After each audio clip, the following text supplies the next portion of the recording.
Les kouloulaka sont de petits biscuits grecs traditionnels. Des sablés au beurre, croquants, parfumés, généralement préparés pour les fêtes de Pâques. Mais ils sont tellement pratiques et faciles à emporter qu'on a envie d'en manger toute l'année. Alors est-ce que vous êtes prêts à découvrir ? Yassas, ici Angélique et je vous souhaite la bienvenue sur Cuisine à la grecque, la chaîne qui vous apprendra à cuisiner grec étape par étape. À l'orange, à la cannelle, saupoudrée de sésame, saupoudrée d'amandes, sans beurre, il existe une multitude de versions de recettes de kouloulaka. Mais elles sont toutes aussi bonnes les unes que les autres. Aujourd'hui, comme c'est les premiers kouloulaka que je vais vous proposer sur la chaîne, je vais vous proposer une recette traditionnelle, simple, facile pour tout le monde, à base de beurre et de zeste d'orange. Personnellement, les kouloulaka, ça me rappelle aussi ma grand-mère, parce qu'elle avait toujours dans son cagibi une petite boîte en métal avec ses kouloulaka à l'intérieur et elle les sortait toujours fièrement à table dès qu'elle avait de la visite pour les offrir. Et l'essentiel étant dit, passons sans plus tarder à la liste des ingrédients, ou pâmé comme on dit en grec. Pour faire des kouloulaka, nous aurons besoin de 150 g de beurre, 580 g de farine, de 120 ml de lait, de 2 jaunes d'œufs, du zeste d'une orange, de 130 g de sucre, 2 paquets de sucre vanillé, d'un paquet de levure chimique, ça fait environ 10 ou 11 g, d'un demi-verre de cognac, ce qui fait ici 15 g, d'un quart de cuillère à café de sel et d'un quart de cuillère à café de bicarbonate de soude. Nous aurons aussi besoin pour la dorure d'un jaune d'œuf. Et je vous souhaite la bienvenue dans ma cuisine dans laquelle nous sommes prêts à démarrer la première étape qui va consister à préparer la pâte pour les kouloulaka. Vous allez voir, c'est super facile. On va commencer par mélanger le beurre. Pour la température du beurre, il faut qu'il soit à température ambiante ou légèrement fondu, comme ici. Il est important qu'il ne soit pas trop chaud. Je vais rajouter ensuite mon sucre. Et hop. Et on va commencer par battre le tout afin d'avoir un mélange homogène et crémeux. Et pour ce faire, je vais m'aider d'un fouet électrique. Autre petite précision concernant les ingrédients de façon générale, pour cette recette, il est vraiment important que tous vos ingrédients soient à température ambiante. Et c'est parti pour le premier mixage. Et maintenant que le mélange est bien crémeux, on va pouvoir ajouter les jaunes d'œufs. Et de 1, plouf, et de 2. Ici, on ne va pas avoir besoin des blancs d'œufs, donc je vais les garder pour une autre recette et je vais les mettre de côté. Je rajoute également le sucre vanillé à mon mélange et c'est reparti. Les jaunes d'œufs sont bien incorporés, le mélange est bien crémeux, on va pouvoir ajouter la suite des ingrédients. Je rajoute le sel, les zestes de mon orange, je vais m'aider pour cela d'une râpe microplane. On rajoute la levure chimique, on dilue le bicarbonate de soude dans le cognac, on rajoute au mélange. Si vous ne voulez pas de cognac, vous pouvez tout à fait remplacer par un peu plus de lait ou alors un peu de jus d'orange. Et on termine avec le lait. On remélange un petit coup. Et une fois que tout est bien homogène, on rajoute la farine tamisée. Un de ses secrets pour réussir la recette, c'est de ne pas trop mélanger la farine une fois qu'on l'a rajoutée au reste des ingrédients. C'est pour ça qu'il faut toujours la mettre à la fin. Je vais déjà mélanger une première fois. Je vous conseille de rajouter la farine en 2 ou 3 fois. Ça vous permettra de garder un meilleur contrôle sur la consistance de la pâte. Il faut que la pâte soit malléable et souple. Assez souple pour qu'on puisse ensuite façonner les formes des kouloulaka.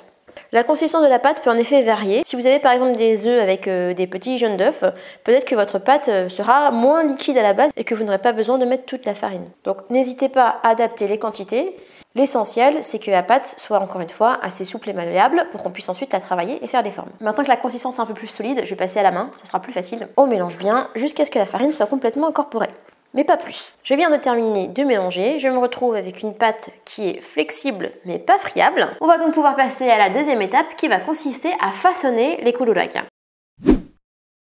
En ce qui concerne le façonnage des kouloulaka, je vais vous montrer 3 modèles assez classiques de forme. Comme ça, si vous voulez faire des kouloulaka traditionnels, vous pouvez faire ces dernières. Libre à vous, bien entendu, de laisser libre cours à votre imagination et de faire d'autres formes si vous le souhaitez.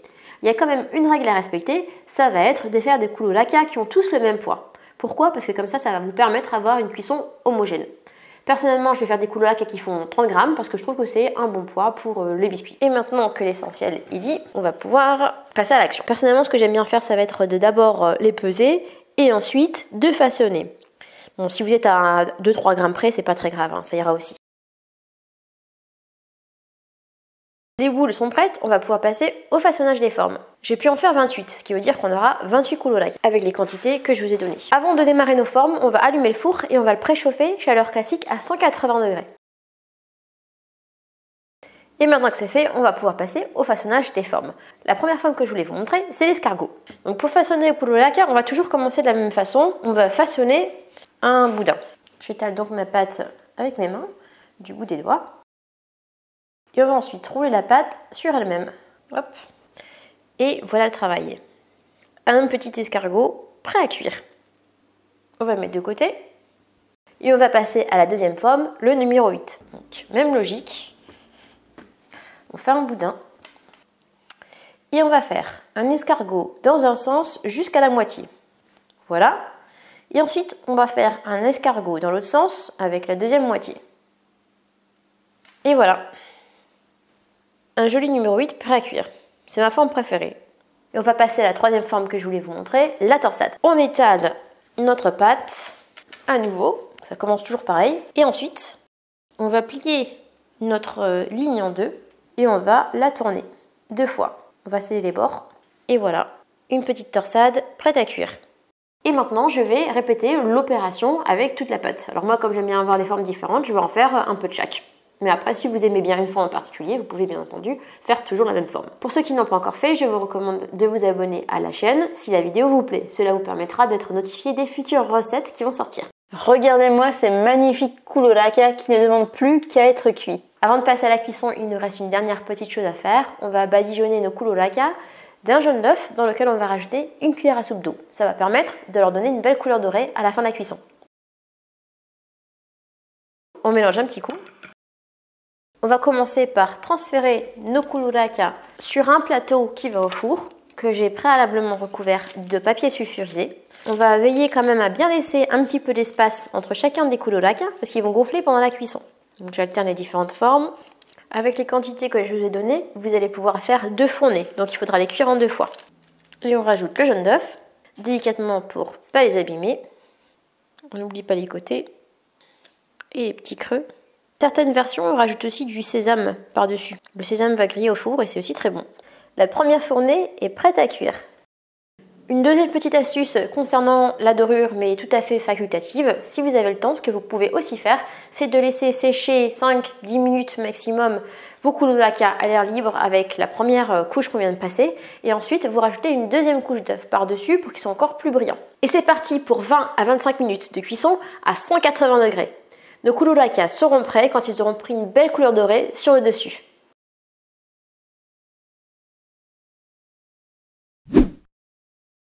Allons voir à quoi ressemblent nos kouloulaka après 25 minutes de cuisson. C'est parti! Attention! Tada! Ah, ils sont beaux! Ils sont bien gonflés.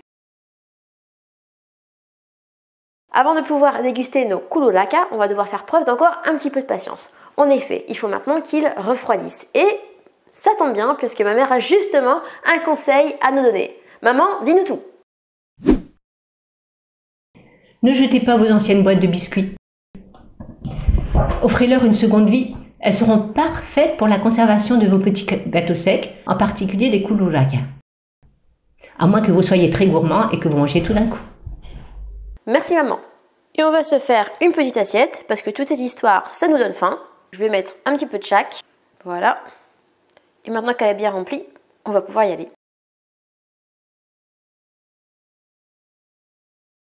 Direction la salle à manger pour goûter.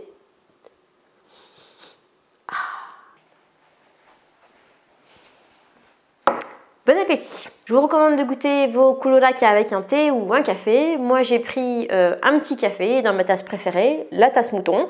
Donc on va pouvoir se régaler. C'est parti! Alors on va choisir celui-là. Je vais quand même en casser un pour vous montrer comment c'est à l'intérieur. Voilà, vous voyez, c'est bien sablé. C'est des petits biscuits secs. Moi, je préfère à des biscuits classiques parce que je trouve ça moins sucré et peut-être plus rassasiant aussi. Pour le goûter, c'est parfait. On va tremper un petit peu dans le café et c'est parti.